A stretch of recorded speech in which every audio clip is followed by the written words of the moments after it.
அன்பார்ந்த ஜோதிட ஆர்வலர்களுக்கு என் அன்பு வணக்கங்கள்.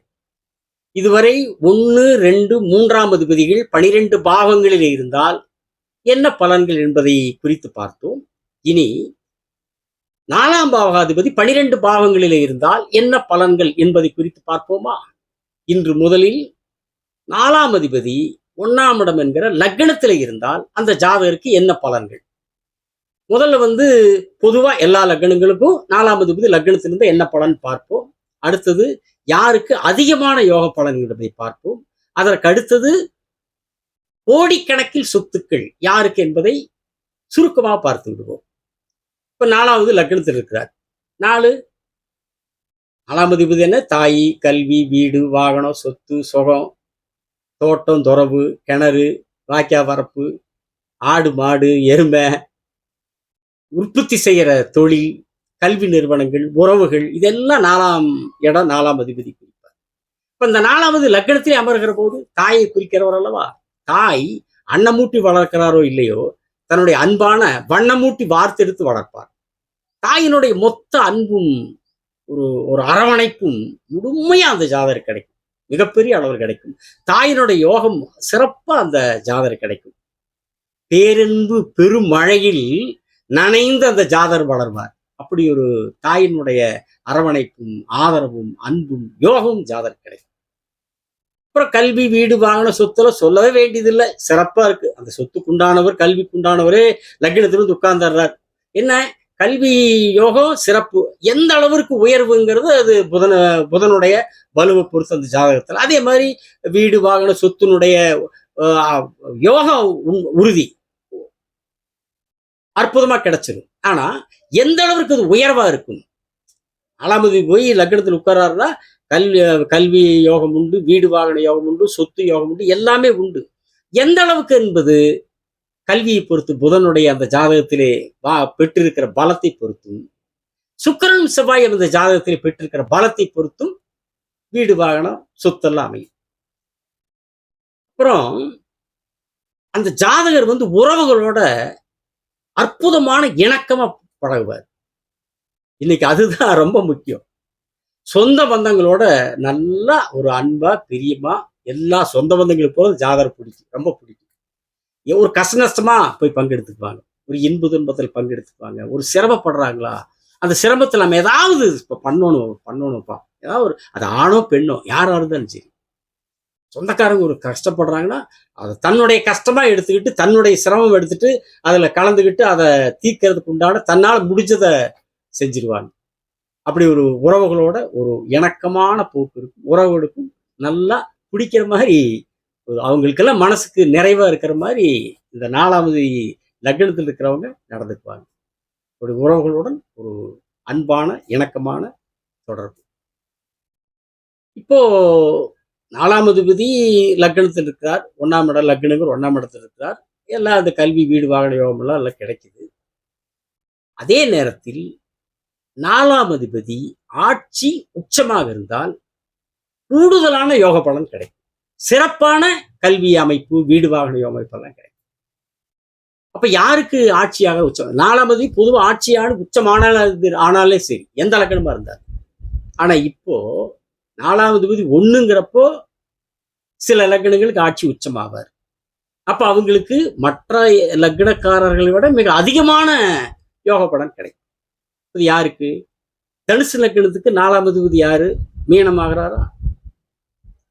லக்னத்திலே உட்காருவார்.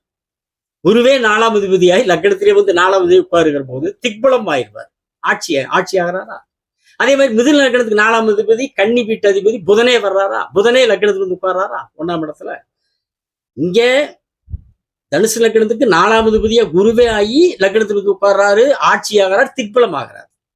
அதே மாதிரி மிதுன லக்னத்துக்கு 4ஆம் அதிபதியா புதனாகி அவரே லக்னத்தில் உட்கார்றார், 1ஆம் இடத்துல உட்கார்றார், திக்பலம் ஆகிறார், ஆட்சியும் ஆகிறார். அதே மாதிரி மகர லக்னத்துக்கு பார்த்தீங்கன்னா 4ஆம் அதிபதி செவ்வாய் மகரத்துல உச்சமா உட்காருவார். மகரம், கும்பம், மீனம், மேசம் 4ஆம் அதிபதி உச்சமா உட்காருவார். அதே மாதிரி பார்த்தீங்கன்னா துலாம் லக்னத்துக்கு 4ஆம் அதிபதி மகரமாகி மகரத்தினுடைய சனி துலாம்ல உச்சமாயிருவார். துலாம், விருச்சகம், தனுசு, மகரம் உச்சமாயிருவார். இப்படி 4ஆம் அதிபதி ஆட்சி உச்சமானாலே சொத்துக்கள் மிகப்பெரிய அளவுக்கு அமையும். லக்னத்திலே 1ஆம் இடத்துல வந்து உட்கார்றாங்க, ஆட்சி உச்சமாகறாங்க. அப்ப எந்த அளவிற்கு அவர்களுக்கு சொத்து யோகம் இருக்குன்னு யோகிச்சுக்காங்க. ஆனா என்ன, மகரத்துல வந்து செவ்வாய் உட்காருகிற போதும், துலாமில் வந்து சனி உட்காருகிற போதும் சுபகிரகத்தினுடைய தொடர்புகள் இருப்பது நல்லது. அது செவ்வாய்க்கு கட்டாயமா சுபகிரக தொடர்பு இருப்பது நல்லது. இப்போ 4ஆம் அதிபதி ஆட்சி உச்சமாகிற போது சிறப்பான கல்வி யோகங்கள், சொத்து யோகங்கள் அமைகிறது அல்லவா? அதே மாதிரி 4ஆம் இடம் சரராசியாகி அந்த 4ஆம் அதிபதி சரராசியிலேயே அமர்ந்தான் கோடிக்கணக்கில் சொத்துக்கள் குவியும். லக்னம் 1, 2, 3, 4ஆம் அதிபதி சரராசியா இருக்கணும். அவரு இன்னொரு சரராசியிலே இருக்கணும். அப்ப அவங்களுக்கு கோடிக்கணக்கில் சொத்துக்கள் குவியும். அப்ப யாருக்கு அப்படி அமையும்? நீங்க இங்கே எடுத்துக்காங்க, மேச லக்னத்தை எடுத்துக்காங்க. மேசம், ரிஷபம், மீனம், கடகம். மேச சரம், கடக சரம். சரம் ஸ்திரம் உபயம். அடுத்து சரமாயிருதா? மேச சரம், ரிஷபஸ்திரம், மிதுன உபயம், அடுத்து சரமாயிருதா? இந்த 4ஆம் இடம் ஆயிருதா? இந்த 4ஆம் அதிபதியாகி சந்திர பகவான் சரராசிக்கு அதிபதியாகி 4ஆம் அதிபதியாகி லக்னத்துல வந்து உட்கார்றாரு, சரராசியில உட்கார்றாரு. வளர்பறையா இருந்துட்டா இருக்கணும். கோடிக்கணக்கில் சொத்துக்கள் உறுதியா அமையும், உறுதியா அமையும். சரனா இதுதான் ஒரு நாள் யோகத்துல சிறந்த யோகம். லக்னம் சரராசியாகி 4ஆம் இடமும் சரராசியாகி அவர் வந்து லக்னத்தில் அமருகிற போது அற்புதமான கோடிக்கணக்கில் சொத்துக்கள் சாரக்கூடிய பலன் இருக்கு. வளர்பறையாரத்தில் இன்னும் சிறப்பா இருக்கு. அதே மாதிரி துலாம் சரராசியா, துலாமுக்கு அடுத்தது விருச்சிகஸ்திரம், தனுசு உபயம், மகர சரம். அப்ப துலாமுக்கு 4ஆம் இடம் மகர சரராசியாகி அவர் வந்து சரராசிலே அமர்றார் சனி பகவான். லக்னம் சரராசியாகி 4ஆம் அதிபதி சரராசி அமைஞ்சு அவர் வந்து லக்னத்திலே அமர்றார். இந்த துலா லக்னக்காரங்களுக்கு எப்படிப்பட்ட யோகம்? மேச லக்னத்துக்கு சரி, துலாம் லக்னத்துக்கு சரி. இதுல 2 அமைப்பு வந்துருதா? உச்சம் ஆயிடுறாரா, வந்து சரராசிக்கு அதிபதி ஆயிடுறாரா, சும்மா கொட்டு கோடி சொத்து கொட்டு. இப்படி ஒரு சிறப்பு இருக்கு. இதுக்கடுத்து இன்னொரு சிறப்பு இருக்கு.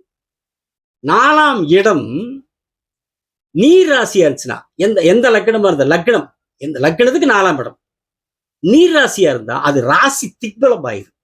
அவங்களுக்கும் சொத்து யோகம் பிரமாதமா இருக்கு. அப்படி யாருக்கு அமையும்? மேசத்துக்கே அமையும். மேசவில் இருப்பு ரிஷபனால மிதுனம் காற்று கடக நீர் ராசி ஆயிருதா?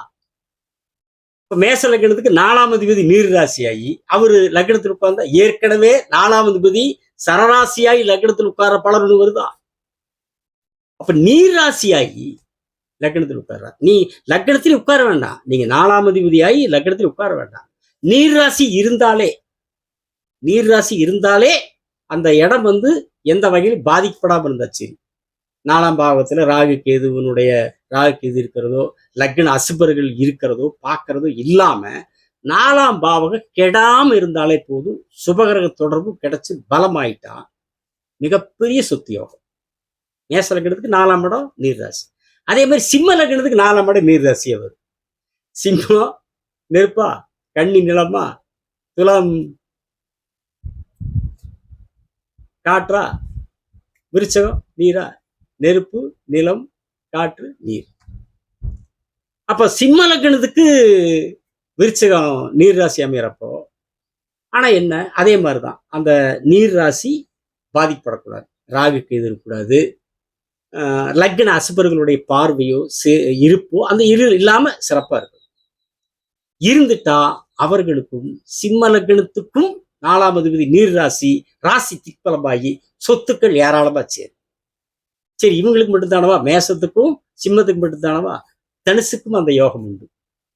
தனுசுக்கு 4ஆம் அதிபதி நீர் ராசியா, தனுசுல இருப்பு, மகர நிலம், கும்பங்காற்று, அது நீர் ராசி ஆயிருதா, மீனம்.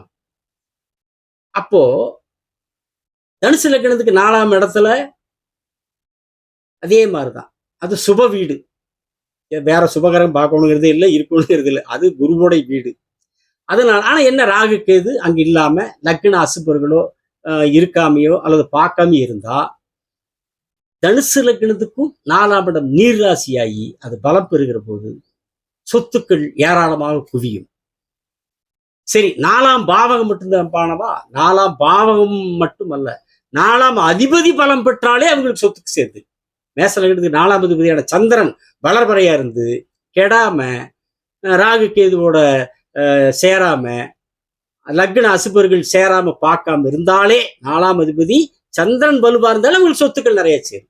அதே மாதிரி சிம்ம லக்னத்துக்கும் 4ஆம் அதிபதி செவ்வாய் கெட்ட கிரகங்களோட சேர்க்கை இல்லாம, லக்ன அசுபர்களுடைய சேர்க்கை இல்லாம, ராகு கேதுவோட சேராம ஒரு சுபகிரக தொடர்போட பலம் பெற்றிருந்தா, செவ்வாய் பலம் பெற்றாலே சிம்மத்துக்கு 4ஆம் அதிபதி நீர் ராசி இதனுடைய அதிபதி பலம் பெற்றாலே அவர்களுக்கு சொத்துக்கள் சேரும். 4ஆம் இடம் அடிவானோட பரவாயில்ல. அதே மாதிரிதான் தனுசு லக்னத்துக்கு 4ஆம் அதிபதி குரு. குருவை யாரும் பார்க்க வேண்டாம், ஒண்ணும் வேண்டாம். அவர் கூட யாரு கேட்ட ராகு கேது சேராம இருந்து லக்ன அசுபர்கள் பார்க்காம சேராம இருந்தாலே போதும், சொத்து நிறைய. 4ஆம் இடம் கேட்டாலும் பாருங்க, 4ஆம் அதிபதி பலம் பெற்றாலே சொத்து சேரும்.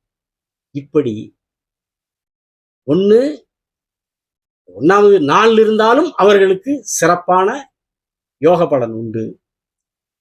4ஆம் இடம் சரராசியாகி சரராசியினுடைய அதிபதி சரராசியான லக்னத்தில் உட்கார்ந்தாலும் சிறப்பான பலன் உண்டு. 4ஆம் இடம் நீர் ராசியாக அமைந்தாலும் அவர்களுக்கு சிறப்பான பலன் உண்டு. 4ஆம் அதிபதி நீர் ராசியினுடைய அதிபதி பலம் பெற்றாலும் சிறப்பான யோக பலன்கள் அந்த ஜாதகருக்கு கடவுள் தருவார்.